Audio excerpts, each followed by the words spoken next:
Welcome to the Deep Dive. Today we're looking at something that sounds, well, almost too simple a temperature. But it's one that holds some really big secrets in chemistry. The melting point. We've all seen ice melt, right? But for a chemist, that transition temperature, the melting point, it's way more than just watching ice turn to water. It's like a super precise tool, a kind of molecular fingerprint, actually. And at the same time, it's maybe the toughest test for purity out there. It's just one number, but wow, does it tell a story. So our mission today, let's unpack that story. We want to dive into what's really happening down at the molecule level when something melts, why chemists get so hung up on this specific number, and, what actually controlled it. Yeah, and we absolutely have to start with being precise about what it is. The definition of the melting point, or MP as chemists call it, is super critical. It's that one specific temperature where the solid form and the liquid form of a pure substance can just exist together. Indefinitely, really, as long as the pressure stays constant, usually at 1 atmosphere. For something pure, it's not supposed to be a range, it's a fixed point, a characteristic physical property, like its density or boiling point. If you figure out the melting point of some unknown white powder you found, boom, you've immediately got a huge clue about what it might be. Okay, so let's put that into practice. Say you're in the lab. Maybe you just made a new potential drug molecule, or you've purified something from a plant. You run this test. What are you actually trying to find out? What are the goals? It really boils down to two main things: identifying the compound and checking its purity. So if your lab notes say compound X should melt right at 150 degrees Celsius, and your little sample melts bang on 150, nice and sharp, you've got two key pieces of info right there. One, it's probably compound X. Two, it's clean. It's quite elegant, really. Right, elegant simplicity. But if it's so precise for a pure compound, why is it 150 for one thing and maybe, I don't know, 300 degrees for something that looks kind of similar? What's going on with the molecules that makes one need so much more heat than another? It really comes down to how much energy it costs to give those molecules their freedom, to let them break out of the solid structure, and the first big factor setting that price. It's the strength of the intermolecular forces, the IMFs. IMFs. I've often heard them called molecular glue. Is that a decent way to think about it? It's a great starting point, yeah. That's basically the idea. IMFs are those attractive forces, holding the individual molecules close together in that solid, ordered state. So if those forces are really, really strong, like super sticky molecular glue, you've got to pump in a lot more heat energy to overcome them, to pull those molecules apart so they can move around as a liquid.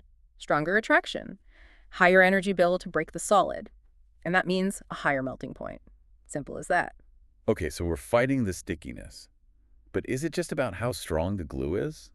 Or is there more to it? No, interestingly, it's not just the stickiness. The second factor is how well organized everything is, the crystal structure. It's not only about the glue strength, but also how neatly those molecules are arranged, how they're packed together. Wait, really? So even if the glue between any two molecules isn't like super duper strong, if they're packed together perfectly, it still takes more energy. That feels a bit backwards. Oh, it makes a huge difference. Imagine compounds that form these beautiful, highly ordered crystal lattices. Like, think of a perfectly built wall of bricks, or maybe a flawless Lego city, right? Those structures are incredibly stable. To break down that super stable, orderly arrangement, it takes a ton of energy, even if the individual forces holding molecule A to molecule B aren't the absolute strongest possible. High organization means a high melting point because you're fighting both the attraction and the overall structure, the order itself. Gotcha. So stickiness, Yeah. that's the IMF in architecture, the crystal structure. Yeah. Okay. Now, before we get to the real-world problems, you mentioned one other thing affects it slightly. Pressure. Exactly. External pressure plays a role too, though usually it's a smaller effect for solids melting. If you crank up the atmospheric pressure, you generally nudge the melting point up just a tiny bit. Why? Well, more pressure kind of squeezes the molecules closer together in the solid. It helps stabilize that solid phase, making it just a little bit harder for the molecules to break free and expand into the liquid phase, where they need a bit more room to, dance around. Huh. Interesting. Okay, let's get real then. That's the ideal world, pure substance, perfect structure. But lab work. Things are almost never perfectly pure, are they? This is where melting point becomes, like you said, this honesty test. What happens if your sample is, dirty? Impure. Right, this is where impurities show their true colors as molecular troublemakers. They mess up a perfect measurement in two ways, two classic signs every chemist learns to spot. Yep. One, they lower the melting point. Pale. Two, They broaden the melting range. Lower and broader. Okay, so the impurity doesn't just make it melt at a lower temperature. It also makes the whole process kind of sloppy, spread out over more degrees. That's exactly it. And the reason is basically disruption. Impurities are different molecules, right? So they physically get in the way. They wedge themselves between the molecules of your main compound. They're literally like throwing a wrench into that nice regular crystal lattice we were just talking about. So by messing up the packing and creating these little faults in the structure, they weaken the overall forces holding the solid together. It simply takes less energy, a lower temperature to start breaking down that compromised structure. And because the melting might start in different spots, kind of unevenly where the impurities are concentrated, the whole process gets stretched out over a wider temperature range. Ah, that makes sense. So the Curie check is actually pretty direct then. If your stuff melts over, say, 10 degrees, you know you've got a problem, some significant contamination. But if it's really pure, it should melt sharp and high. Exactly. The purer it is, the sharper, meaning the narrower the range, and generally the higher the melting point will be, closer to the true literature value.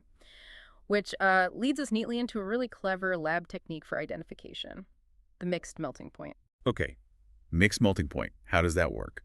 Say I have my unknown powder, and I think it might be, I don't know, aspirin. Okay, good example. You wouldn't just rely on measuring the melting point of your unknown by itself. What you do is you take a little bit of your unknown powder and you mix it thoroughly, maybe about 50-50, with a small sample of known, guaranteed pure aspirin from a reliable source. Then you measure the melting point of that physical mixture. Okay, so I mix my mystery stuff with the real deal and test that. What happens? Well, two possibilities. If your unknown is actually aspirin, what have you done? You've just mixed aspirin with more aspirin. The mixture will melt sharply right around the known melting point of pure aspirin. Because you haven't introduced any impurities, the crystal lattice stays nice and ordered. Ah, okay. But what if my unknown isn't aspirin? Say it's, I don't know, caffeine, which might coincidentally have a similar melting point on its own. Right. If they're different compounds, even if they happen to melt near the same temperature individually when you mix them, they act as impurities for each other. The caffeine molecules disrupt the aspirin lattice, and the aspirin molecules disrupt the caffeine lattice. This mutual disruption causes that classic effect. The melting point of the mixture will be significantly lower than either pure compound, and the melting range will become broad. Wow, okay, that is clever. So a sharp melt means they're the same. A broad depressed melt means they're different. Very cool. It's a very reliable confirmation tool. So we know the why, the forces, the structure, the impurities. Let's talk about the how. Right. Because, you could have the purest stuff ever, but if you actually measure the melting point badly, Oh, absolutely. Bad technique gives you bad data. Simple as that. what's the biggest mistake people make? The cardinal sin of melting point measurement. Heating too fast. Without a doubt, I think every chemistry student has done this. You get impatient, you crank up the heat on the apparatus, but the thermometer reading just can't keep up accurately with the actual temperature change in your tiny sample inside the capillary tube. The heat transfer takes time, so your sample might be melting, but your thermometer still reads a lower temperature, or you might overshoot it completely. Speed kills the data. Got it. So assuming we're patient, what are the key steps to doing it right, getting that precise number? Okay, first, preparation is key. You need a finely powdered solid. Big, chunky crystals won't heat evenly, just a small amount. You pack that powder into a tiny, thin glass tube called a capillary tube. Tap it down gently. Then that tube goes into a melting point apparatus, often something like a Meltemp device, which has a controlled heating block and usually a little magnifying lens so you can see the sample clearly. Or sometimes an oil bath setup. And then heat slowly. Heat slowly, especially as you get close to the expected melting point. And then you need to watch carefully and record two specific temperatures. These define the range. Right, because the range tells you about the purity. Yeah. So what are the 2 points? Point 1, the temperature when you see the very first tiny droplet of liquid appear within the solid matrix. That's the start of melting. T1, sometimes called the onset point. Point 2, the temperature when the very last crystal of solid finally turns into liquid. The whole sample is now a clear liquid. That's the end of melting. T2, the clear point. The melting point is officially reported as that range, T1 to T2. For a pure compound, that range might be really narrow, maybe only half a degree or 1 degree Celsius wide. Okay, so T1 to T2. The narrower that window, the purer your sample, and the happier you are as a chemist. Precisely. So let's wrap this up. It's kind of amazing, isn't it? This one simple temperature reading, the melting point, it's a direct window into the world of molecules. It tells you about identity and purity, all based on how sticky those molecules are to each other and how neatly they like to pack themselves together. It really is one of chemistry's foundational sort of detective tools. It absolutely is. And if you think about the bigger picture here, the takeaway is really quite profound, I think. These invisible microscopic details, the exact strength of those intermolecular forces, the specific geometry of the crystal lattice, they directly control a macroscopic property you can easily measure in the lab with a thermometer. It's a direct link between the nanoscale world and the world we see. A powerful link. Definitely. Now, here's something for you, the listener, to chew on a bit. Building on that pressure idea we mentioned earlier, we said increasing pressure usually stabilizes the solid and increases the melting point because it forces molecules closer together. But what about a really weird but common substance like water? Ice, the solid form of water, is actually less dense than liquid water, right? Ice floats. So for water, does increasing the pressure make it harder to melt or easier? Does it raise the melting point or does it actually lower it? Think about the space those molecules need to melt. Something to mull over.